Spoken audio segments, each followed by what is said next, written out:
as Pesach goes round and around and around, each vessel that comes up renews a particular type of energy. So the first time it happened, for example, Pesach, the first time Pesach happened, it represented, it symbolized the elements of freedom.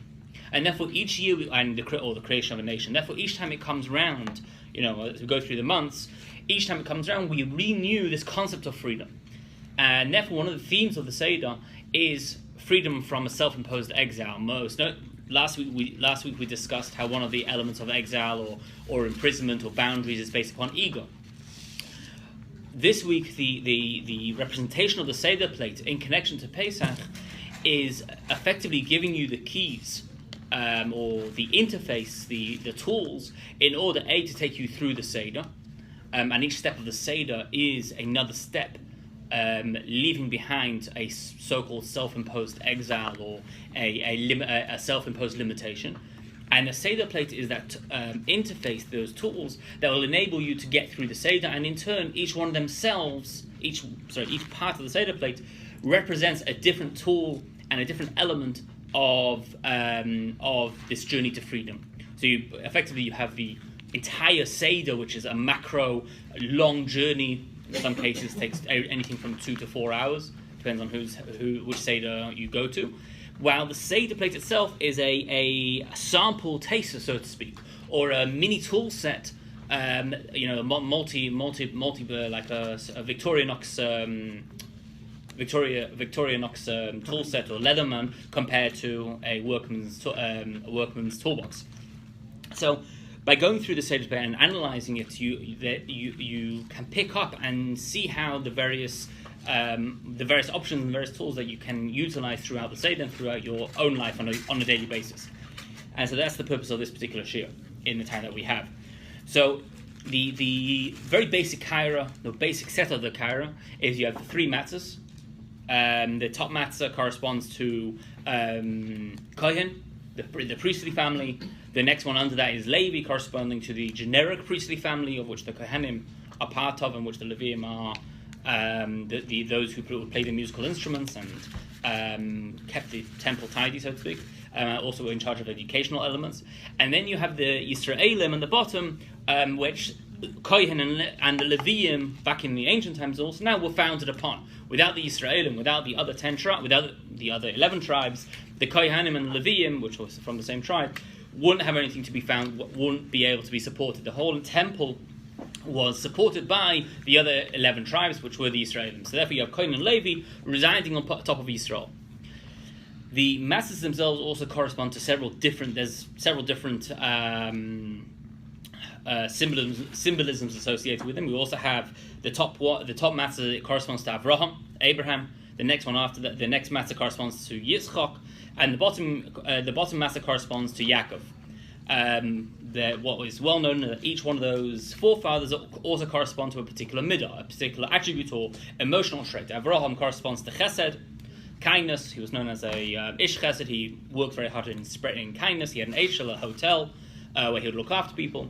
Yitzchak was known as Gevura because he resided in Eretz Yisrael. He focused on himself. People did come to him. He helped people, but very much it was about character refinement on himself. And finally, you have Yaakov, who corresponds to Tiferes, the culmination of having that kindness, but in correct amounts, with good boundaries, with healthy relationships. And that was Yaakov, and also we're told that Yaakov had his entire house was perfect, as in all his children were righteous. While with Avraham and Yitzchak, one was a Rasha, one was wicked, the other one was righteous. You had Yitzchak and Yishmael, you had Yaakov and Esav, but with Yaakov you had all his family were perfect, they were all righteous, all tzaddikim, and that stemmed from the attribute, his emotional capability of Tiferes, of harmony, finding that balance to be able to educate the children, but in good measure and in the appropriate way. And then finally, the third element that we have is the 3 masses correspond to Chochmah, Bina, and Das. The top one corresponds to the 3 intellectual capacities. So you have wisdom, then you have comprehension, which is Bina, which is Yitzchak and Levi, and then you have Gevura, and then you have Das, which corresponds the bottom master, which corresponds to Yisrael, Yaakov, and Tiferes. So those are the 3. So that's just something interesting, so to speak, but obviously we'll go into and describe how it actually fits in to what we're doing. That will be the culmination at the end. What is interesting to know is there's obviously different halachic requirements with the matzah, but one of the elements of the matzah, at least many people have the custom that the matzah should be concave, should be like a bowl. We're not obviously not talking about aviv matzahs or all the machine-baked matzahs, because those are flat. But shmura matzah, hand-baked shmura matzah, generally you will either have the flat ones, which are not really flat, they have like obviously dips and ridges, but a lot of the shmura matzah actually is concave. And there is a custom, especially within Chabad, to have concave bowl-shaped matzahs. Doesn't mean literally they're bowls, but you'll see a bit of dip in the matzah. And there's a reason for that, which we'll get to in a minute. So that's the matzah itself. So the three matzahs are separated, and then we actually have the kaira, which sits on top of the matzah. So the kaira gets really interesting.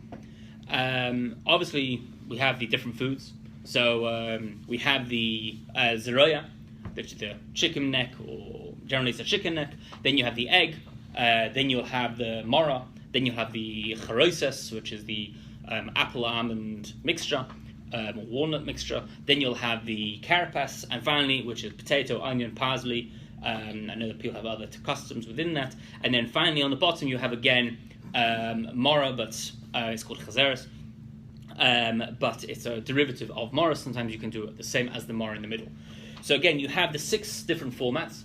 And if you look at the actual if you look at the form that you place it down on the kaira, it has it has right, left, middle, right, left, middle. Again, corresponding, at least with the Chabad Kairas. I did have an Ashkenazi, actually this is the Ashkenazi, no, this is a Rizal one. I did have an Ashkenazi Haggadah, but I think Ashkenazim also do 6. Sorry? Ashkenazim also do 6 things, yeah. I think they do it around more, maybe. Correct. But each one of the 6 items on the Kaira correspond to of the 6 emotions. So you have chesed, kindness, gevura, severity or discipline. You have tiferes, which is beauty or harmony. Then you have netzach, which is perseverance, or can be also translated as success, because you can only be successful if you persevere at something. And then you have humility, hoid. And on the bottom you have yesod, which is foundation or confidence. So each one of those correspond to a different midah. So just to run through again, zeroya, even though it's meant to be, it's meant to represent the korban pesach, the roasted lamb. However, we use the chicken bone, and it's called zeroya. Zeroya doesn't mean a chicken bone. Zeroya means an arm. An arm. With an outstretched. So why do we call it zeroya? Is because the pasuk says that with an outstretched arm, God took the Jewish people out of Egypt. And the idea of the outstretched arm also corresponds to the idea of doing something with kindness. You're either giving something, you're taking away. Well, you're not taking away. You're bringing them out. So God did a kindness to the Jewish people, and therefore zeroya corresponds to chesed. Then you jump over to the be'ah, the egg. Egg generally symbolizes what? When the egg's generally eaten? Morning. So the egg, while it may seem sad, it's not actually per se sad. What it actually represents is the cycle of life. It represents morning, so the cycle. So it's the idea of gevura. The idea of gevura, discipline, or severity is that everything has to have a rule. Nothing can be. You cannot have chaos. If you have chaos, things do not function. Gevura represents a world where everything has a rule, a time, and a place. There is life, there is death. There is life, there is death. And therefore, the egg is one of the elements of what the egg symbolizes is this idea of gevura. What time is it? 36. Is the idea of what? I'm not sure how I'm going to pull this one off. Is the idea of what? Everything has a time and a place. Everything has rules. Then we have the mora. The idea of the mora represents tiferes. The mora in the middle mora represents the idea of tiferes. Harmony. What's harmony? Harmony is when you have both. When you have the balance. When you have the ability to be kind to the right people. When you are strict and disciplined in the right time. And mora, which is bitter, you can only have something's bitter only comes because there was bitterness only happens. You recognize when something is bitter because you recognize you have something to compare it to. Bitter stems from the idea, the bitterness or the harshness of mora. It comes from the idea that there is discipline, but you also are able to base yourself on that bitterness, on that negativity, to do something better or to become happy once again after that. One of the elements of mora, of bitterness, or of tiferes, is having those two composite capabilities, two opposing forces. I'm going to speed it up a bit. Then finally we have Netzach.